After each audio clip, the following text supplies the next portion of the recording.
Com toda certeza, votarei favorável ao pedido de informações, mas eu quero citar aqui um estudo geotécnico das áreas de risco de Caxias do Sul, que foi realizado e que foi finalizado em 2022.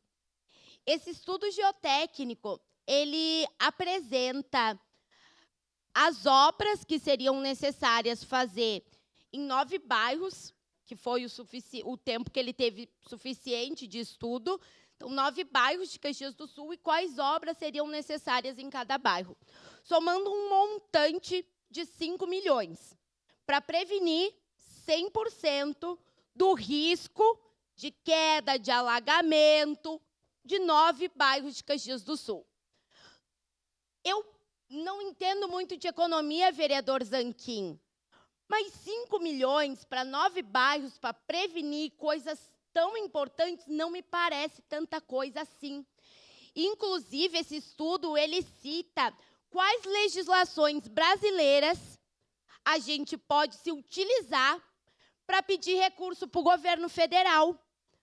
Mas isso não foi feito. No debate, há a promessa de que agora a gente tem um escritório em Brasília.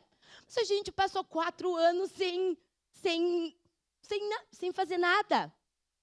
E eu cito esse estudo porque fala justamente dessa questão dos alagamentos, fala justamente da prevenção, que economiza dinheiro público, que salva a vida das pessoas, que garante habitação digna.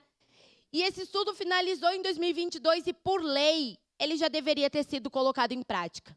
Mas, mais uma vez, esse governo se mostra tão incompetente que nem seguir a lei de um próprio estudo que ele realizou, eles conseguem. Muito obrigada.